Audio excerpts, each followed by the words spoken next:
I have here the transcript of the hearing in Congress. Hindi ko po maintindihan bakit parang dito hirap na hirap po siya magtagalog when in fact sa Congress po nung November, Tagalog naman po ang sagot niya. Ang tanong po sa kanya ni Congressman Luistro, payment of incentive, 11 po. Would you know whether these amounts would total 120 exactly? Yes, ma'am. Gitotal ko po yan, ma'am. 120 million po. It's all puro Tagalog, Mr. President. What is this? I mean, mabuti po sana pati yung discretionary and she's a government official, she doesn't know what discretionary means is. I mean, what it means? Dito po, puro sumasagot naman po siya. English, Tagalog. Yes po. Are you aware? Opo. O may authority, special disbursing officer. Kasi po, wala akong alam kung paano po i-implement ang mga confidential. Mr. President, tama na po itong panluloko sa atin.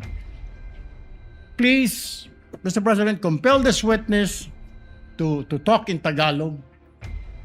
Kahit po yung mga Bisaya po nakaintindi ng Tagalog, nakakasalita ng Tagalog, ano tayo sa ibang bansa? Ano tayo, mga Hapon, mga Chinese? I know, Miss Witness, you can understand Tagalog, you can speak Tagalog dahil nandito po ito. Ilang pahina po ito.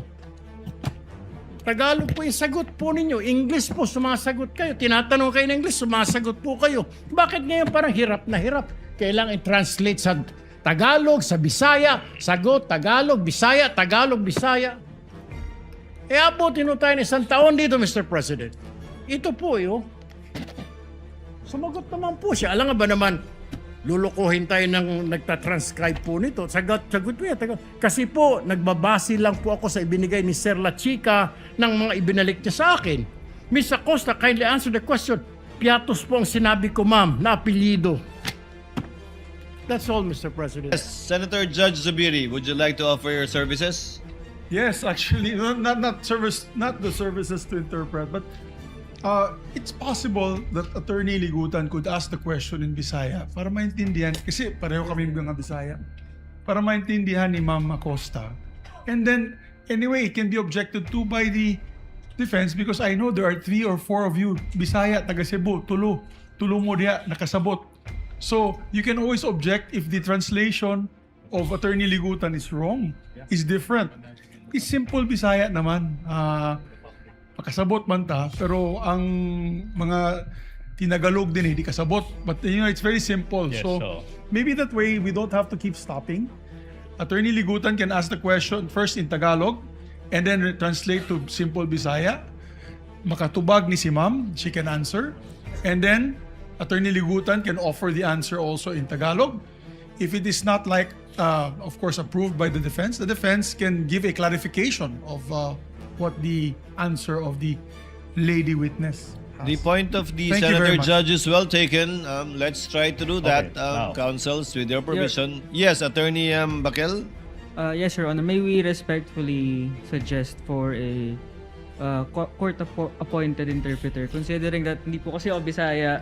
So, actually, nahihirapan po ako to understand the witness, understand Attorney Ligutan, and understand my colleagues who are likewise.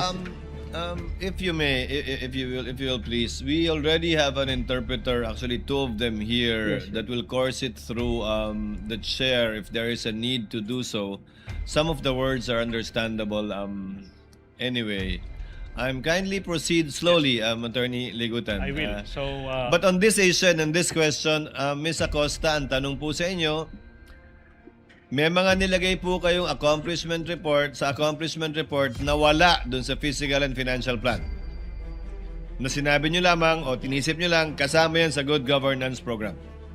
Ang nasulat sa accomplishment report, Your Honor, is yung mga expenses na allowable po sa confidential funds. Opo, pero wala nga po yan, hindi yan nilagay doon sa physical and financial plan. Nakalagay lang po sa accomplishment report. Sa accomplishment report, Your Honor, kung actual. Kaya nga, doon nga lang po nakasulat. Sa physical and financial plan, wala po doon. Generic po ang sa Generic. physical financial Okay. plan, Your Honor. Therefore, Attorney Ligutan, continue. Opo. That's a cue to the next question. And because the program indicated in the plan is broad and general, generic sabi nyo, so much discretion is given to the office of the Vice President on how to utilize confidential funds. Translate into Tagalog. Unfortunately, I'll be needing, ano pong ibig sabihin, what's Tagalog for discretion po?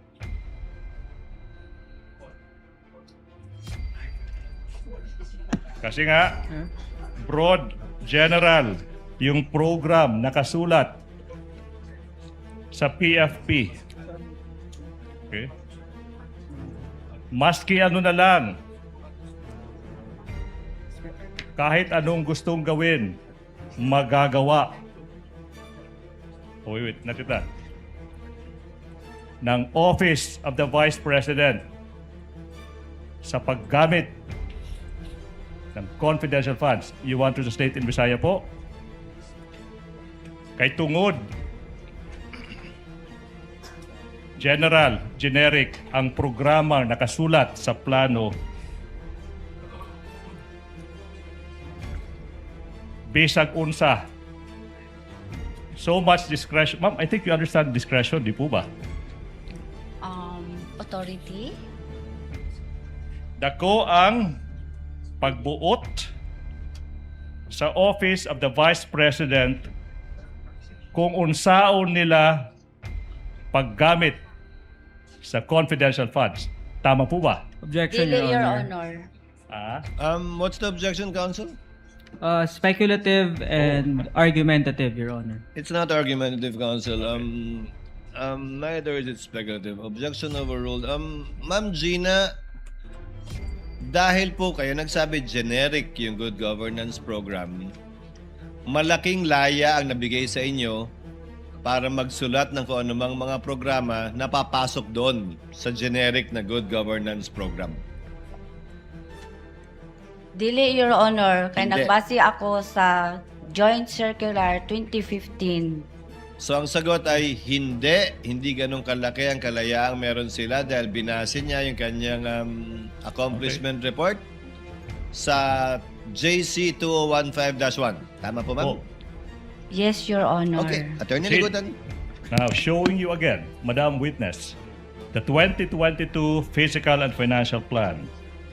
After you prepared the plan, nakasulat dyan, show the document please, it was noted, Attorney J, noted by a certain Rosalyn Sanchez. Tama po ba? Yes, Your Honor. Yes, Your Honor. The document please. And thereafter, you presented the plan kay Inday Sara, Vice President Sara, for her approval. Tama po ba? Yes, Your Honor. Okay. Gipakita na ko sa iyo. In this case, did she provide any feedback on the stated generic, coming from your own mouth, good governance program?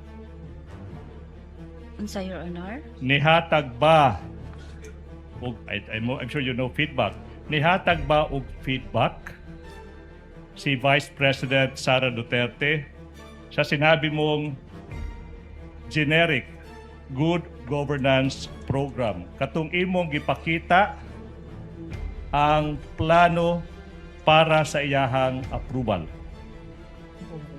Ibasa lang niya, Your Honor. Pag human og basa, perma siya. Yan. Saan po pumirma si Sara Zimmerman Duterte? Sa parte ng plano. Saan dyan? Sa approve. Approved by. Showing on screen, approved by Sara Z. Duterte, Vice President, Agency Head, Department Secretary, LCE. With the indulgence of Attorney Ligutan, what is the pleasure of Senator Judge Erwin Tulfo? Mr. President, I have here the transcript of the hearing in Congress. Hindi ko po maintindihan bakit parang dito hirap na hirap po siya magtagalog when in fact sa Congress po noong November, Tagalog naman po ang sagot niya. Ang tanong po sa kanya ni Congressman Luistro, payment of incentive, 11 po. Would you know whether this amounts would total 120 exactly? Yes, ma'am. Gitotal ko po yan, ma'am. 120 million po. It's all puro Tagalog, Mr. President. What is this? I mean, mabuti po sana pati yung discretionary and she's a government official. She doesn't know what discretionary means is. I mean, what it means? Dito po, puro sumasagot naman po siya. English, Tagalog. Yes po. Are you aware? Opo. O may authority special disbursing officer kasi po wala akong alam kung paano po i-implement ang mga confidential. Mr. President, tama na po itong panluloko sa atin. Please, Mr. President, compel this witness to talk in Tagalog. Kahit po yung mga Bisaya po nakaintindi ng Tagalog, nakakasalita ng Tagalog, ano tayo sa ibang bansa? Ano tayo, mga Hapon, mga Chinese? I know, Miss Witness, you can understand Tagalog, you can speak Tagalog dahil nandito po ito. Ilang pahina po ito. Tagalog po yung sagot po ninyo. English po, sumasagot kayo. Tinatanong kayo ng English, sumasagot po kayo. Bakit ngayon parang hirap na hirap? Kailangan i-translate sa Tagalog, sa Bisaya, sagot, Tagalog, Bisaya, Tagalog, Bisaya. Abutin mo tayo ng isang taon dito, Mr. President. Ito po, sumagot naman po siya. Alam nga ba naman, lulukuhin tayo ng nagtatranscribe po nito. Sagot po yan. Kasi po, nagbabase lang po ako sa ibinigay ni Sir La Chica ng mga ibinalik niya sa akin. Miss Acosta, kindly answer the question.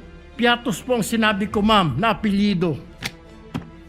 That's all, Mr. President. Thank you, Senator Judge Erwin Tulfo. Point well taken. Attorney Ligutan, to abbreviate the proceedings, kindly choose one language, English All right. or Filipino, in asking the question. You don't have to translate each time unless the witness requests you to do so. Yes, Your Honor. Preferably use Filipino, Attorney Ligutan, Opo, as I'm opo. sure Yes, you're ma'am. well versed with it as well.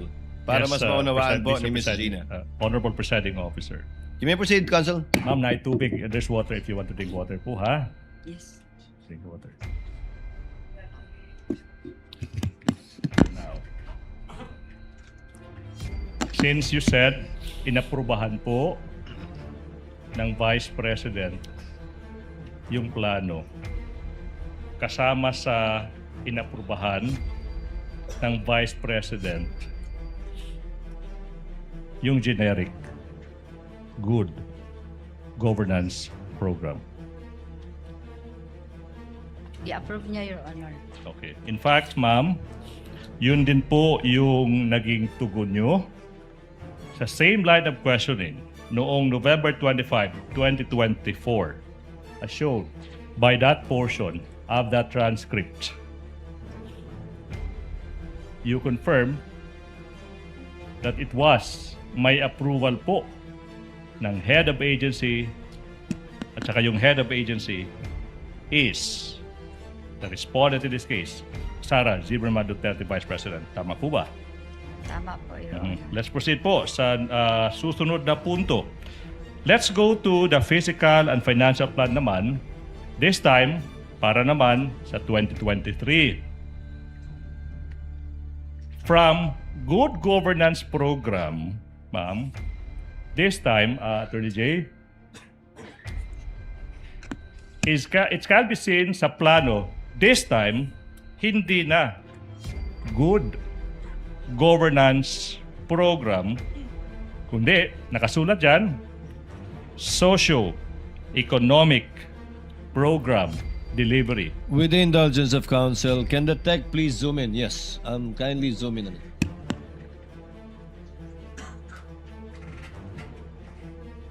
May proceed, Your Honor. Ms. Gina will please answer. Kindly confirm ang nakasulat na po sa 2023 ay yung Socio-Economic Program Delivery.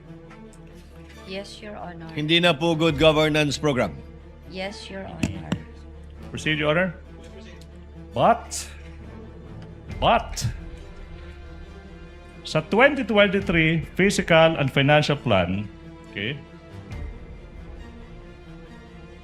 yung expected outcome naman, nananatili. 2022 na expected outcome. Nakasulat, safe implementation of OVP initiatives and confidence building for 2022. Same expected outcome, safe implementation of OVP initiatives and confidence building. Tama po ba? Tama po, Your Honor. Ma'am, pwedeng mas malapit pa sa mikropono para po marinig. Again, may tubig dyan, ma'am, ha? If you want to drink water now.